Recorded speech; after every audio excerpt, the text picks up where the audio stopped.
Sylviane Luçon. Présent. Serge Godin. Présent. Nelly Guérino. Présent. Pierre-Olivier Marcel. Présent. Emmanuel Brasseur. Présent. Martial Robillard. Présent. Céline Blondeau. Pouvoir à Willy Jourdain. Yolande Bonin. Présent. Jean-Luc Abraham. Présent. Francine Daguet. Présent. Isabelle Fenéard. Guénaël Luzet. Présent. Laurent Aberclaude. Présent. Thierry Gosic, présent. Rémi Yolin. Présent. Jacqueline Nardeux. Denis Wallet. Présent. Raymond Dubois. Présent. Sylvain Gardet. Présent.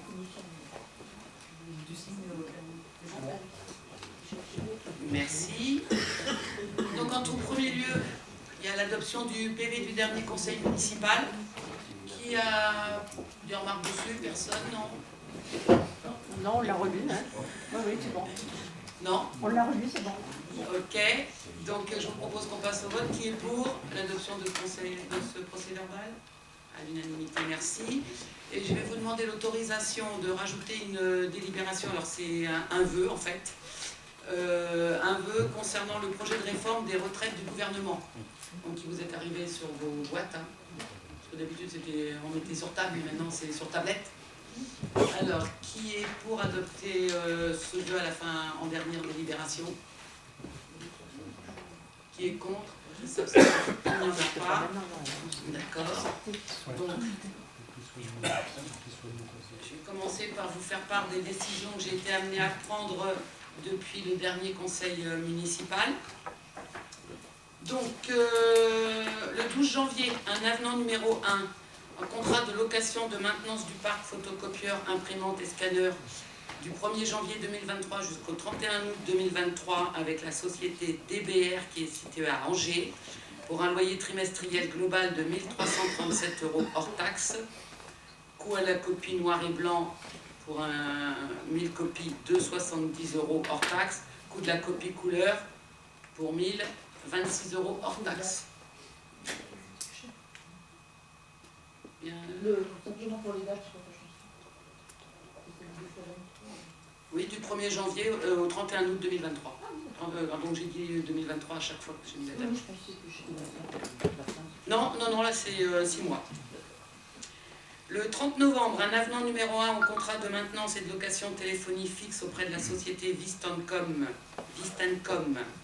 située au Mans pour le complément de 10 nouvelles lignes téléphoniques supplémentaires pour un montant total de 1 150 € et 20 centimes TTC annuel. C'est pour nos lignes suite à nos mallettes de sécurité, vous savez. Le 30 novembre, le contrat d'hébergement et d'assistance hotline gestion informatique des fonds documentaires conclu avec la société PMB Service basée à Montval-sur-Loire, dans le 72, pour un montant de 1 561,77 annuel. Contrat établi pour une durée d'1 an, du 3 août au 3 août 2022 au 3 août 2023. Le 16 décembre, un contrat de sanitation pour la cuisine du multi-accueil signé avec la société Hygiène Sartoise, implantée à Coulennes, nombre de passages annuels 3 pour un coût de 55,08 € TTC pour la première année, avec une actualisation pour les années suivantes. Le contrat prend effet le 7 janvier 2023 pour une durée de 3 ans.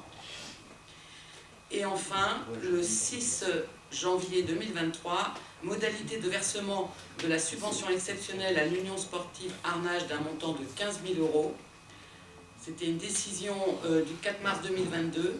C'est un versement en 2 fois. Le premier versement d'un montant de 6 000 € lors du déménagement et le deuxième versement au retour des équipements dans le gymnase Fernand Husson. C'était, vous savez, le déménagement des billards. Donc ça passait par l'USA. Donc on verse à l'USA qui a payé le déménageur. Et nous n'avions pas... il faut aussi une décision au moment où on verse. Et on ne l'avait pas fait encore. Je vous excuse pour le retard. Voilà pour les décisions. Nous allons passer au vif du conseil.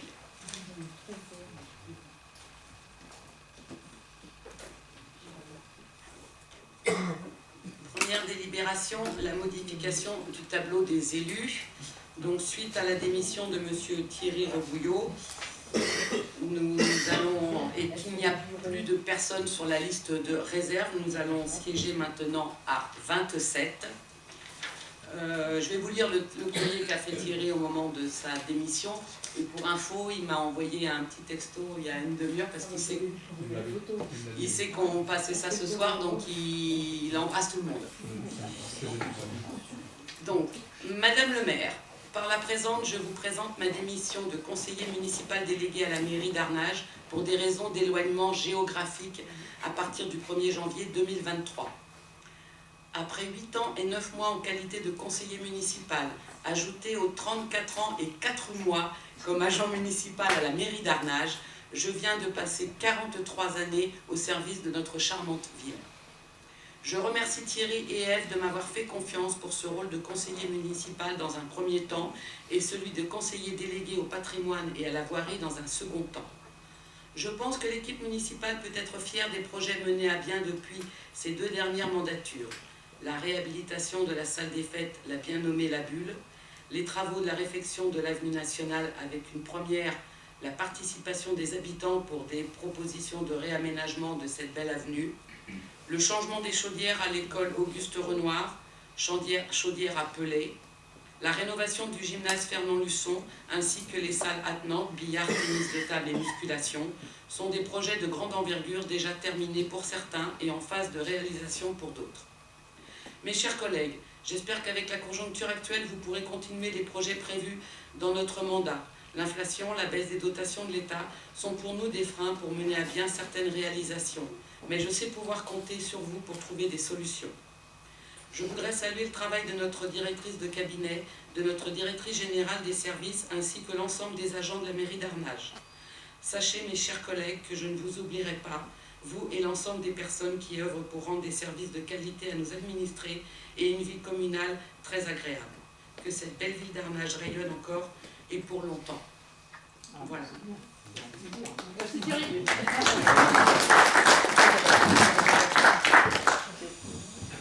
Donc, en fait, c'est pas un vote, hein, on prend acte de la démission de Thierry Rebouillot parce qu'il a changé de région même. On n'est même plus sur le département, il a changé de région. La délibération numéro 2... non, la 2, oui, alors donc j'ai dit 27. C'est donc la composition des commissions communales. Vous savez depuis c'est le 2e mandat où on propose ça, à mi-mandat pour certains conseillers s'ils veulent changer de commission parce que une commission finalement ne trouve pas autant d'intérêt ou qui veulent découvrir un autre sujet aussi sur la municipalité. Donc vous avez émis vos souhaits auprès de Sophie Boyer-Leroux. Donc je vous invite à vite regarder si vos noms correspondent bien aux commissions sur lesquelles vous vous êtes positionnés pour ceux qui ont fait des changements.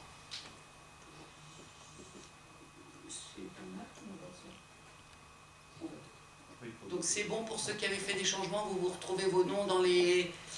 dans il y a vie communale et démocratie participative locale, affaires culturelles, affaires sociales et solidarité, affaires scolaires et jeunesse, démarches environnementales et gestion du patrimoine, et finances, ressources humaines et économie. Tout le monde est d'accord avec son nom est bien placé. Donc on va passer au vote. Est-ce que vous êtes d'accord pour cette liste? Qui est pour? Qui est contre? Qui s'abstient pas? Ensuite, délibération suivante, la numéro 3. C'est le transfert de compétences des équipements sportifs structurants de dimension communautaire, Antares et le stade Marie-Marvin. Donc la métropole a pris cette délibération et propose aux communes demande aux communes de la prendre aussi. Donc il s'agit d'accepter le transfert de ces 2 gros équipements qui étaient avant au Mans, de les transférer à la métropole. C'est en raison de leur taille et de leur rayonnement. Ces 2 salles accueillent du public et des événements qui vont bien au-delà de la ville du Mans. Ça rayonne sur le département, voire la région, voire même l'international, ou national. Donc il y a Antares qui est la salle officielle de l'équipe de basket Pro A, le MSB, et qui en configuration spectacle, cette salle peut accueillir 8000 personnes. Et ensuite il y a le stade Marie-Marvin. c'est le stade de l'équipe de foot Le Mans FC, club professionnel également, évoluant actuellement en National 1. Vous savez qu'on avait pris une délibération pour le transfert du sport à dimension plus loin que le département. Et donc il s'agit de confier aussi maintenant la gestion et l'entretien ou la modification de ces bâtiments à la métropole. Sachant que les investissements qui ne sont pas finis de payer par Le Mans, surtout pour le stade Marie-Marvin, resteront, Le Mans continuera à honorer ses dernières factures.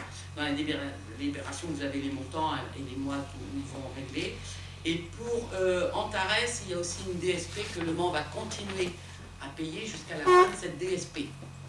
Donc le transfert, en historique, il n'y a pas d'argent, la métropole n'est pas perdant à l'historique. Maintenant, la métropole va gérer l'entretien, les investissements futurs s'il y en a, et sa gestion. Voilà. Est-ce que ça amène des remarques de votre part?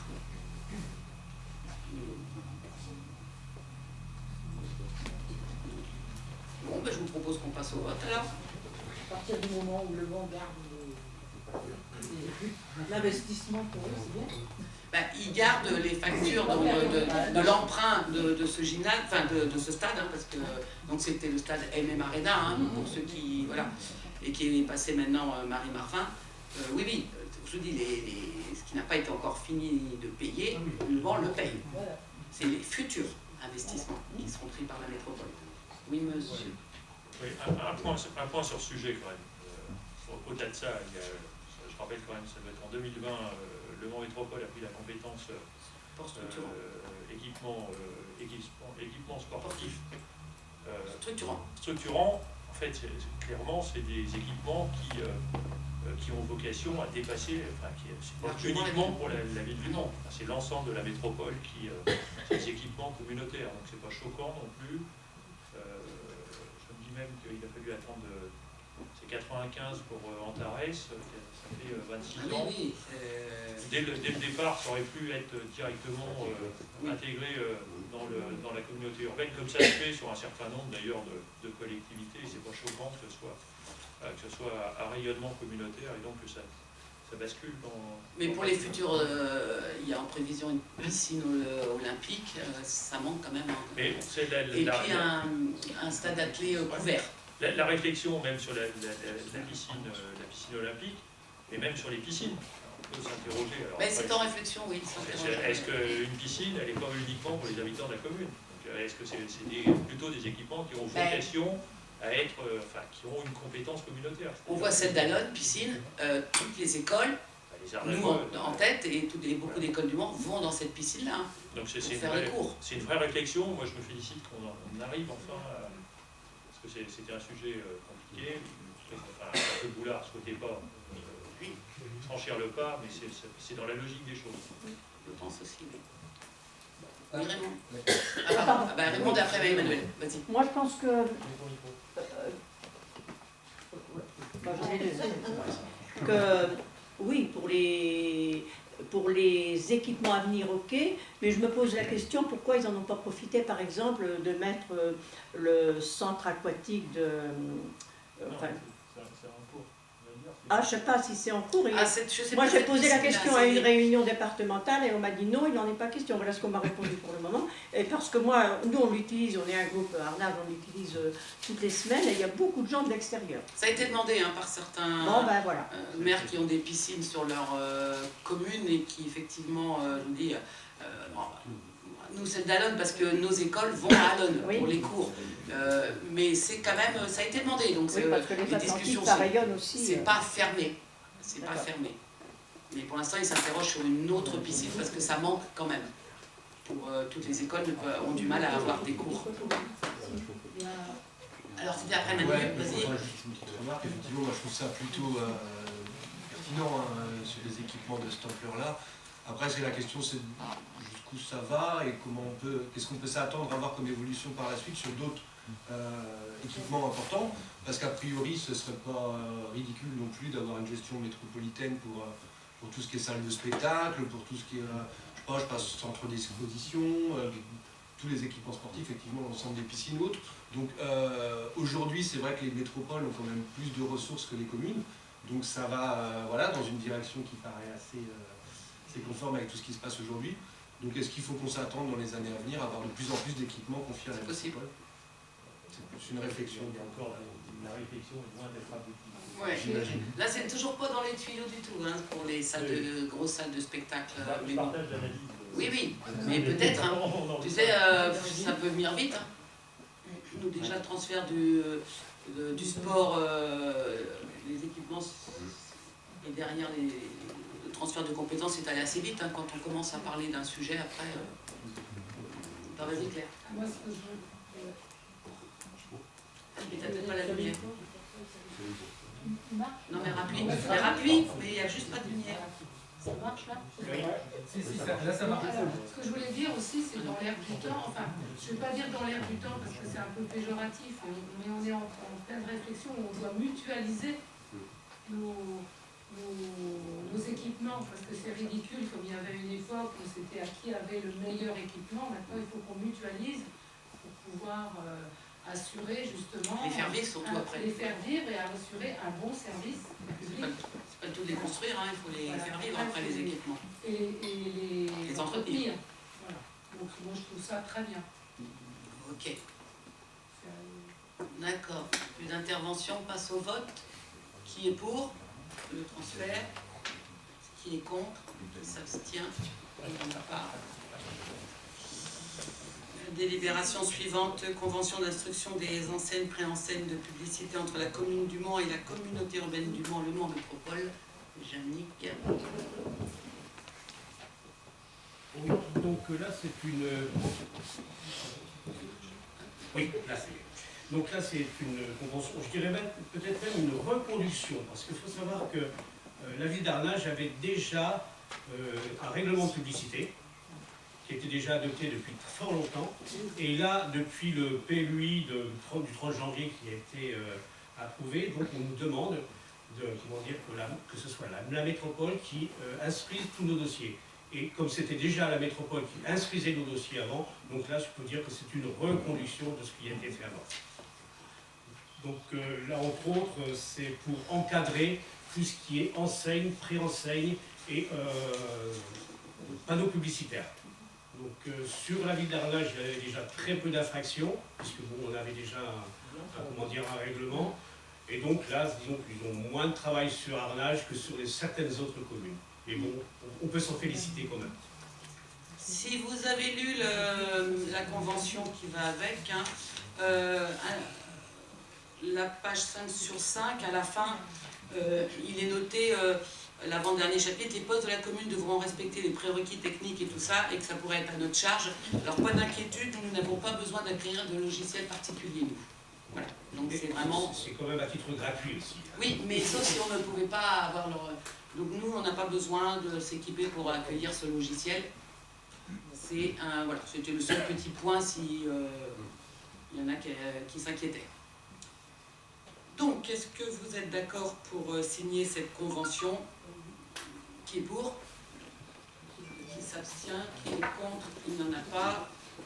On va passer au DOM. Voilà.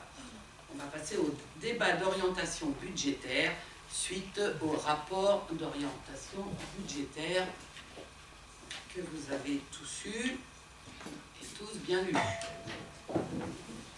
Attention, je suis aux commandes.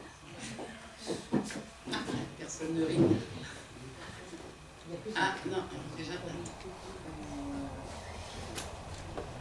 c'est pour la bonne... Ah oui. Hop là, voilà.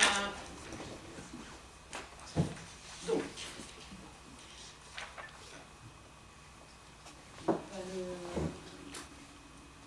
je n'ai pas le plan de présentation. Bon, alors, il y a 4 chapitres. Donc, je n'ai pas celui-là.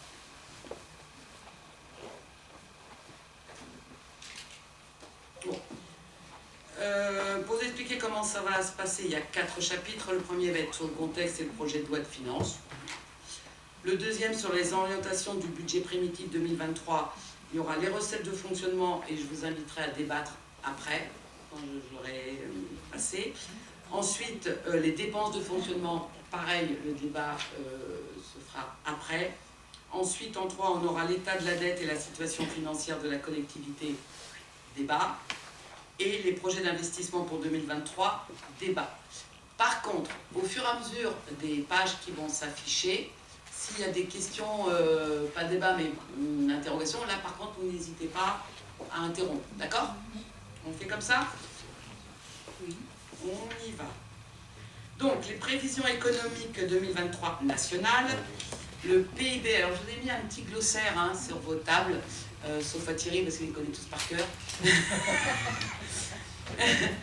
Le PIB réel, donc c'est donc la richesse du pays, c'est le PIB.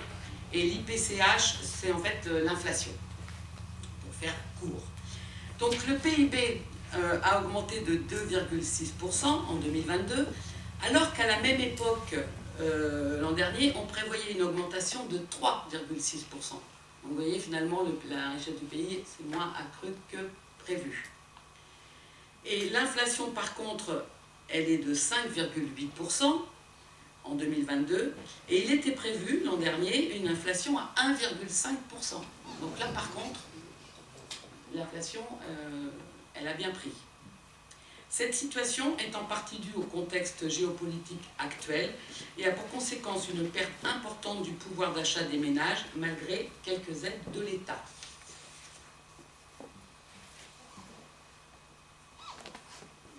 Je les ai pas toutes.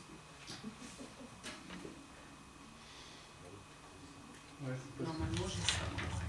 Tu passes de la 4F, tu passes de la 1 à la 4, regarde. Ben oui, c'est ce que je vois.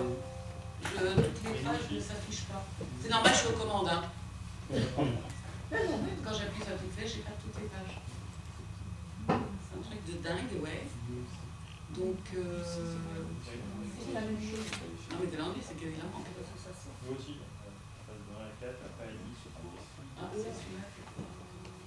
1 à 4, 10, 1, 4, 10. 11, 12,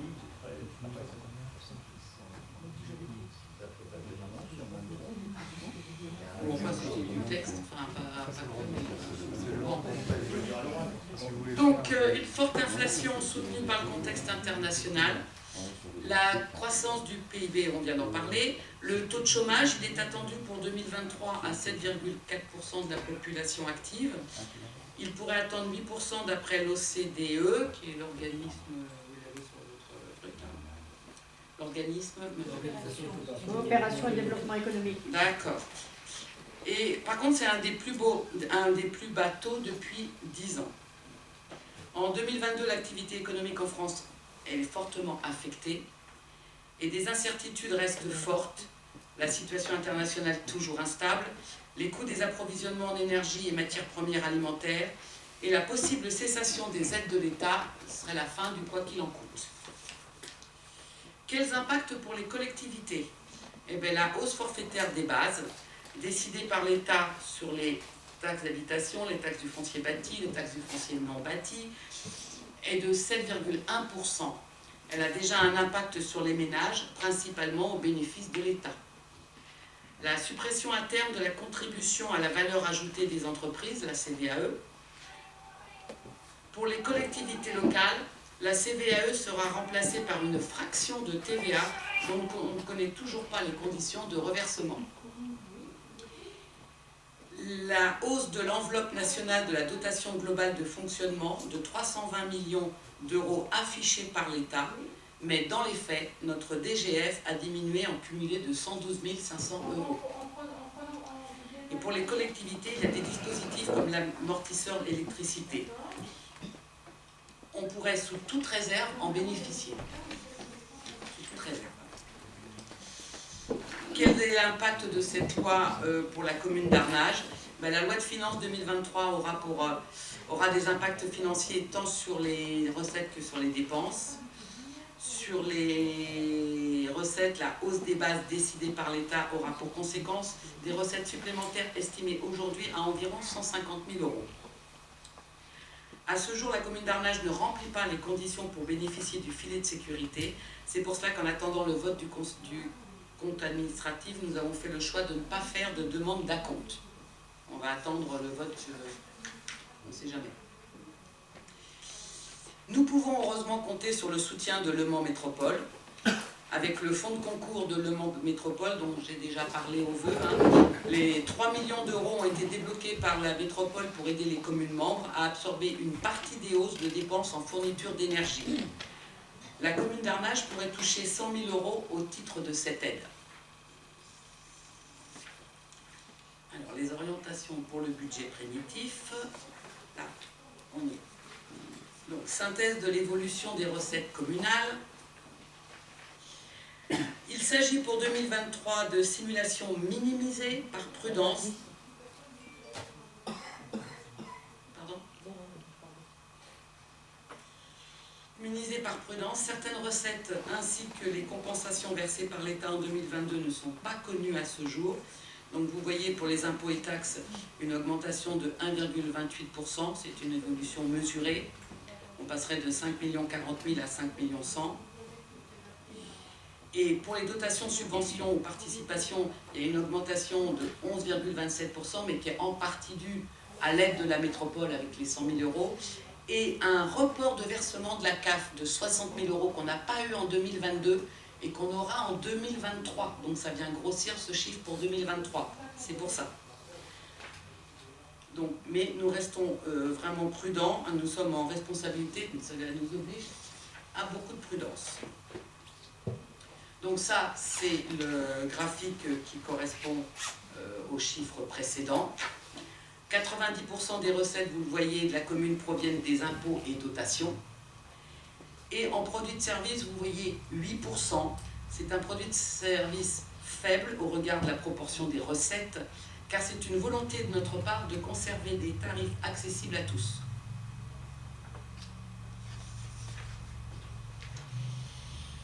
Les dotations.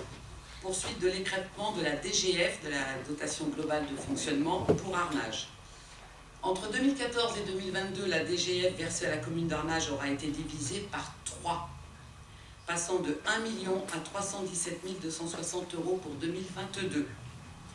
Pour 2023, la dotation devrait encore baisser de 25 000 euros.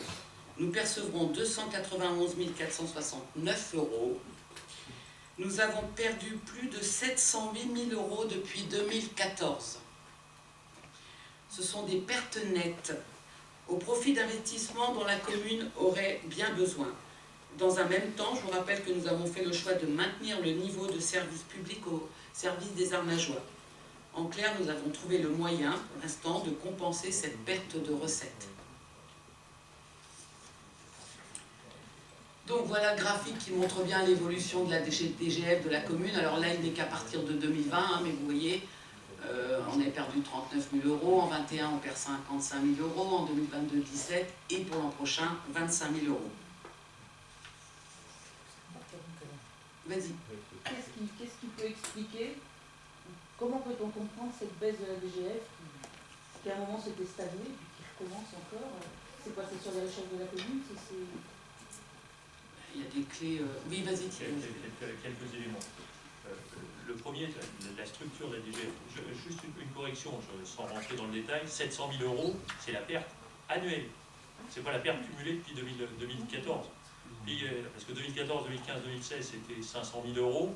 Et après, en cumulant, on était... Donc c'est ça, en fait, c'est 700 000 plus, au total, je pense qu'on doit être au moins à 3... On doit être à plus de 3 millions d'euros. L'an dernier, on était à 3 millions, donc ça fait 3,7 millions. Vous voyez, ça, c'est la perte nette. Regardez, un gymnase, vous voyez, un équipement, ce que ça représente. Donc ça, c'est vraiment en net. La structure, alors, en fait, il faut remonter dans l'histoire. Je vais remonter, c'est 2010, en fait, la réforme de la taxe professionnelle.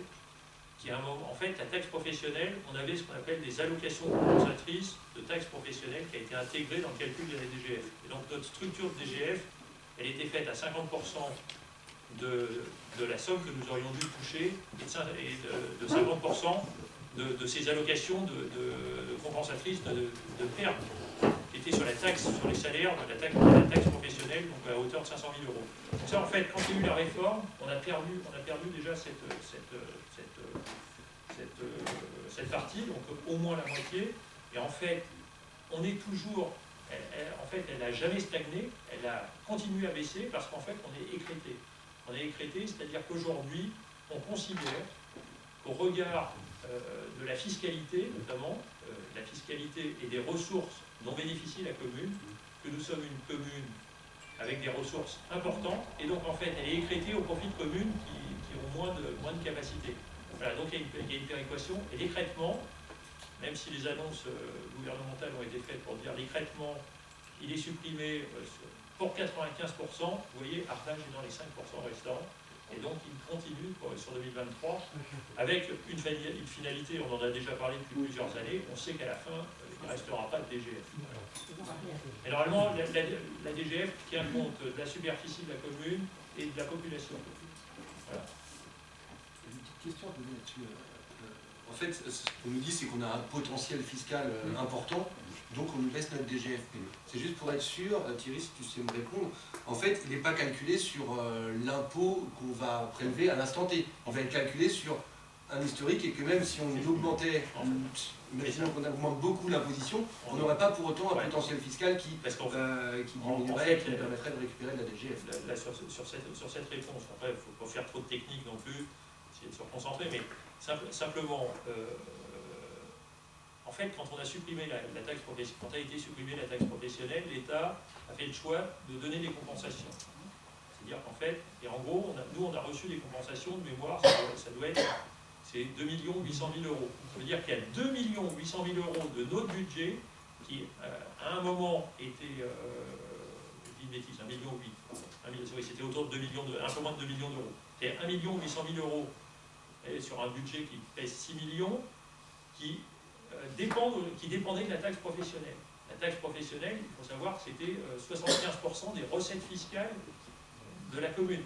C'est-à-dire que quand on faisait 1% sur les taux de taxe professionnelle, on générait des recettes très importantes. Et pour rien vous cacher, pour aller jusqu'au bout de la démarche, c'était par une seule entreprise. Il y a une seule entreprise qui assurait quasiment 50% de la recette. Donc c'est important. Donc et en fait, pour répondre à la question d'Emmanuel, c'est qu'en fait, on tient toujours compte de nos recettes faites sur une collectivité de 5000 habitants. Quand vous regardez, il n'y a pas beaucoup de communes, 5000, 5500. Nous, on est dans la strate 9999 de mémoire. Si vous regardez dans cette strate de communes, il y a peu de communes qui ont 6 ou 7 millions de budget. Là, normalement, on devrait être sur un... Là, on est quasiment comparable à des communes certaines de 10 000, voire même, il faut dire, il y a des communes, des grosses communes avec beaucoup moins de moyens, 15 000. C'est dire, voilà, la capacité aussi qu'on a. D'ailleurs, on a un certain nombre de services sur le territoire, sans faire la population, parce qu'on a pu aussi de l'accompagner. Voilà. Et donc, ça veut surtout dire qu'on peut augmenter la fiscalité, c'est pas pour ça qu'on sortira des traitements.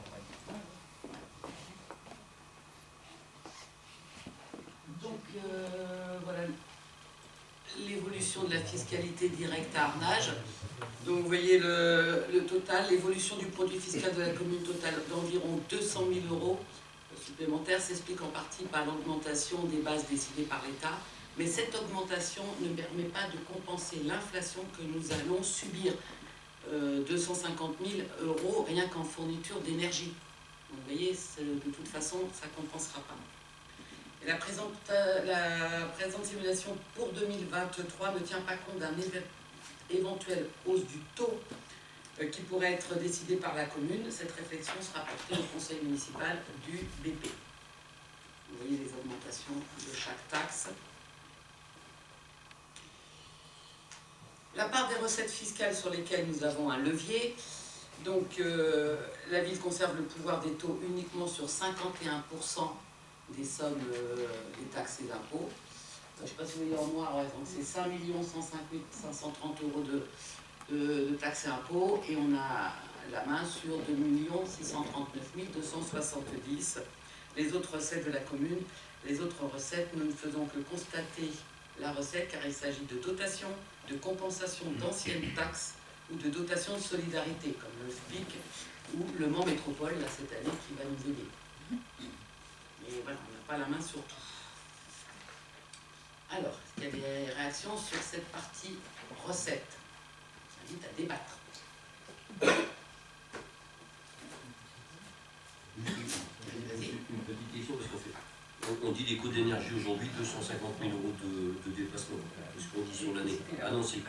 Aujourd'hui, avec l'amortissement de Le Mans Métropole, on estime à peu près l'amortissement à 100 000 €. Et puis derrière, sur le fonds de l'État, la partie peut-être, sur l'orientation, ça ferait peut-être 50 000 peut-être, sur l'État. En moins. Sous couvert en moins. C'est ça? Oui, c'est ça. Donc on minimiserait, enfin on passerait à 150 000 plutôt notre dépense, 100 000 plutôt notre dépense, notre surplus de dépenses d'énergie. Électricité, on va avoir d'autres dépenses d'énergie comme les combustibles, l'essence, le gaz, l'alimentaire. On va prendre beaucoup, hein, le blé, tout ça, enfin toutes les matières premières alimentaires augmentent énormément, donc ça augmente tous les coûts. Même, on voit bien le moindre devis pour une réparation ou quelque chose, les prix flambent. Donc, vraiment, ça va être loin d'amortir tous les coûts qu'on va devoir subir. Hein. Il n'y a pas que l'électricité. Oui. Je voudrais revenir sur... On évoquait tout à l'heure que l'inflation était entre autres liée à la situation géopolitique. Je pense qu'il est temps aussi de s'alerter sur le fait qu'il y a une spéculation complètement folle dans cette période d'activité, et que c'est pas seulement la situation géopolitique, mais que tout le monde en profite aujourd'hui pour mettre des purges. On vient d'évoquer l'énergie, et je veux pas mettre de l'huile sur le feu, mais voilà, on sait bien qu'il y a des entreprises privées aujourd'hui qui spéculent sur l'énergie, voilà, qui achètent un peu cher et qui revendent très très cher leur énergie. Donc voilà, moi ça ne me suffit pas, enfin, qu'on explique que la situation géopolitique crée cette inflation, ça ne me suffit pas. Il y a une spéculation complètement dingue aujourd'hui qu'on n'arrive plus à maîtriser, et je pense qu'il va être temps effectivement que nous aussi, en tant qu'élus, on mette les pieds dans le plat, peut-être, mais qu'on puisse refuser aussi à un moment de pouvoir rentrer dans cette espèce d'engrenage qui est extrêmement indélicat pour les finances publiques et pour le service qu'on a à la population. Qui profite toujours au monde.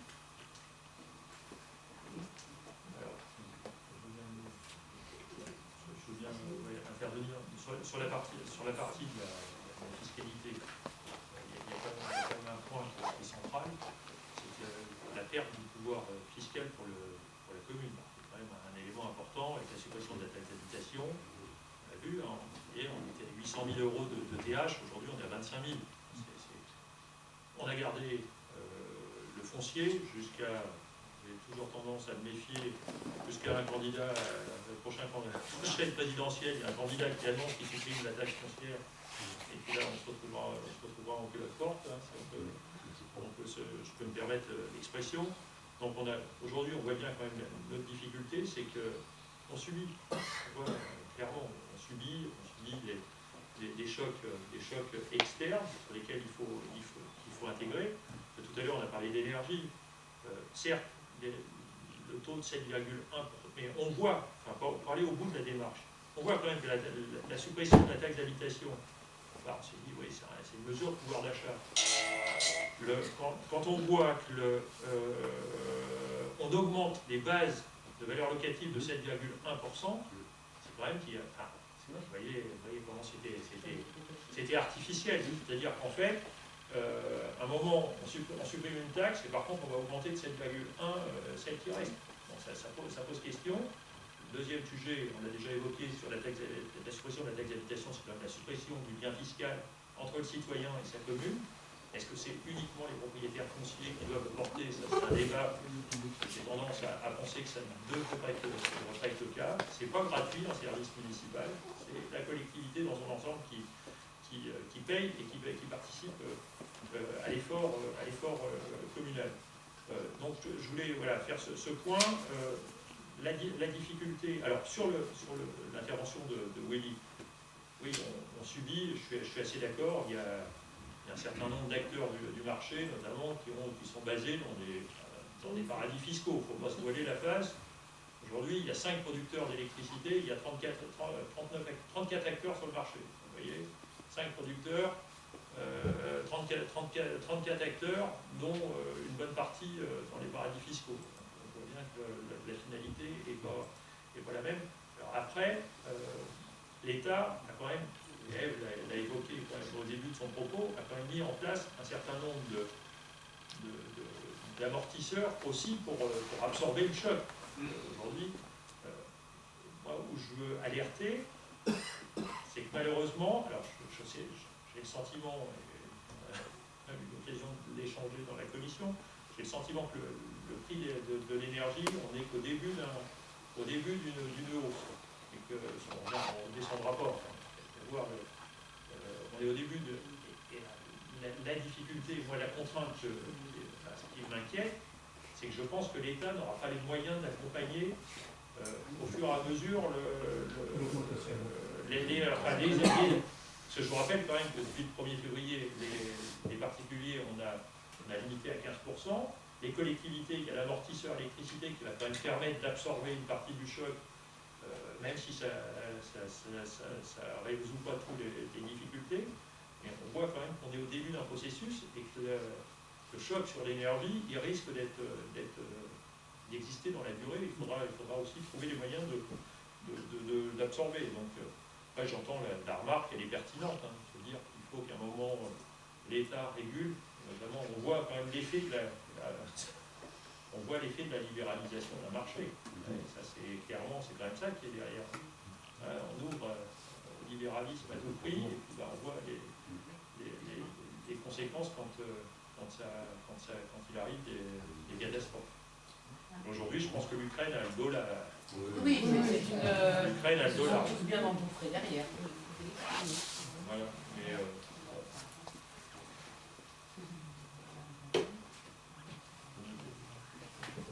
On passe à la suite où il y a encore des remarques. Donc on va partir sur les dépenses. Donc au BP 2023, un montant de 7 400 000 €. Alors la structure des dépenses de fonctionnement, vous voyez, il y avait les charges de gestion. Donc ce sont les dépenses courantes, les subventions aux associations et au budget annexe du service culturel. Dessous les charges de personnel, comme ça se dit, il y a les paies, le maintien des traitements en cas d'arrêt.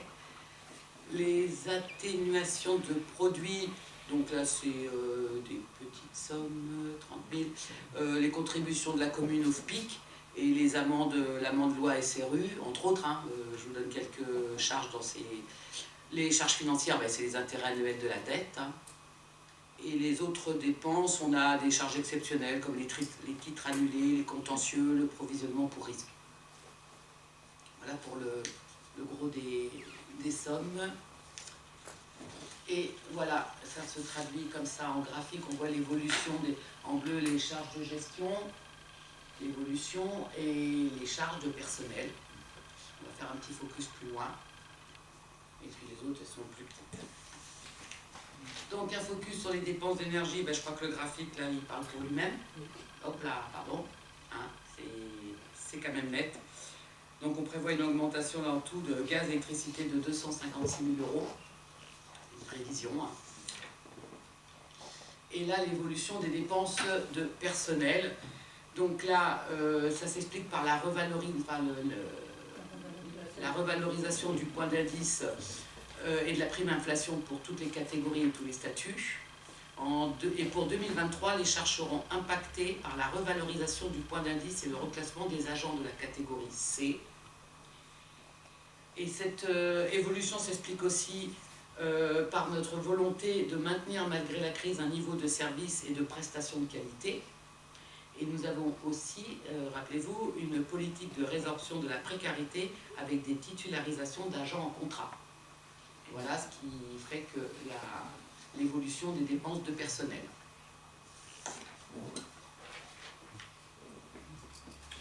Oui. Vas-y. J'ai une question, mais peut-être que vous allez pouvoir me répondre.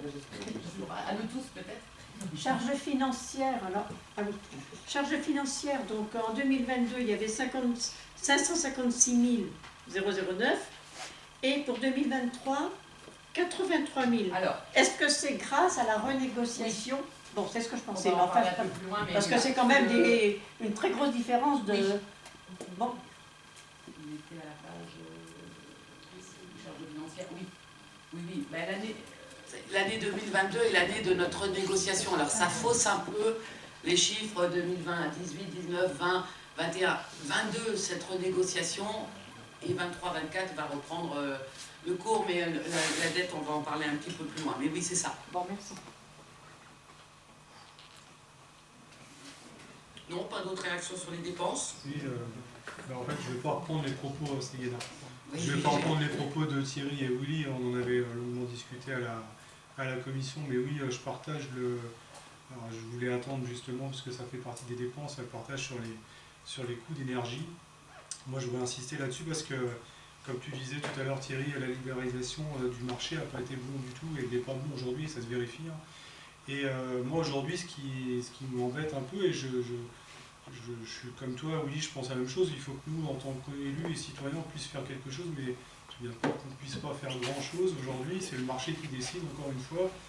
Et moi, je tiens à souligner quand même que, à cause de ces dépenses, nous ne pouvons pas faire d'investissement, nous ne pouvons pas aller faire une dépense de toiture supplémentaire, aller entretenir nos bâtiments, nos infrastructures, ou comme tu disais tout à l'heure, titulariser des gens qui le mériteraient ou dont on a besoin. Et moi, ça m'embête un peu vraiment parce que il y a à côté de ça des gens qui profitent de ce marché pour se faire de l'argent, et comme tu dis, dans les paradis fiscaux. Mais je pense que c'est des sujets qui sont débattus dans les chambres parlementaires. Je suppose, vu qu'on en a un autour de la table, on peut se permettre de lui demander, mais je pense que ce soit les sénateurs, même les députés, ils ne sont pas insensibles à ça. Non, mais d'ailleurs, moi je suis membre de la délégation aux collectivités. Et aux collectivités territoriales, la décentralisation, c'est régulièrement, il y a un certain nombre de tables rondes qui se tiennent sur ce sujet. La vraie difficulté qu'on a aujourd'hui, c'est compliqué, c'est extrêmement compliqué à comprendre parce que le prix aujourd'hui est fixé. Alors le prix en Europe est fixé sur la centrale qui produit le plus cher. Déjà, c'est une première ineptie, c'est-à-dire qu'en fait, c'est pas un débat pro ou contre le nucléaire, c'est qu'aujourd'hui, l'électricité d'origine nucléaire coûte moins cher que la centrale à charbon. Ou le gaz. Et je crois que c'est la centrale à charbon qui est la plus chère. Ouais. Et donc le coût de revente de l'électricité est basé sur la centrale qui produit au coût le plus cher. Même si elle produit peu. Même si elle produit peu. Donc voilà, ça c'est une première ineptie. Déjà, il y a des marges qui devraient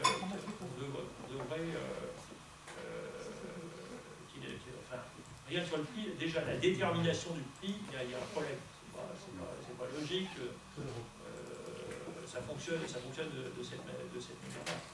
Alors après, on voit que c'est aussi, ça dépasse le cadre purement français. On voit bien. Parce que je partage les 250 000 euros qu'on va mettre on a la chance d'être dans une très grosse agglomération.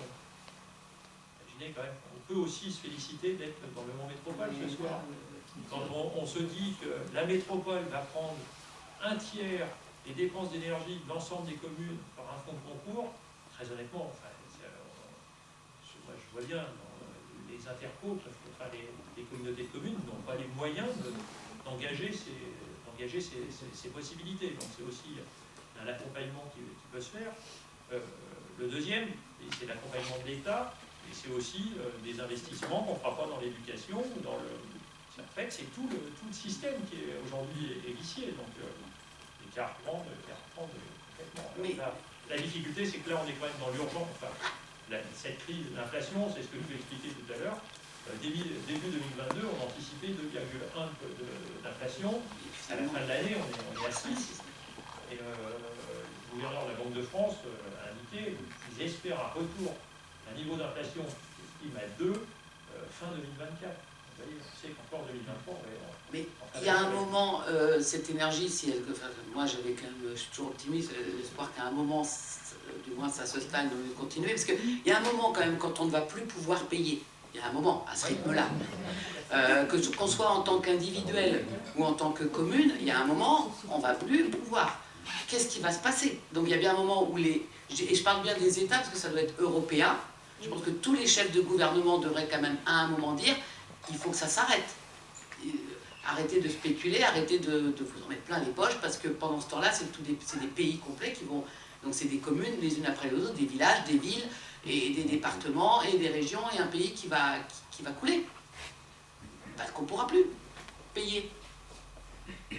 Donc je pense qu'il va... Enfin, j'ose espérer qu'on a des gouvernants au-dessus qui vont réagir. Parce qu'ils ont... Enfin, ils parlent quand même des fois aux gens, enfin...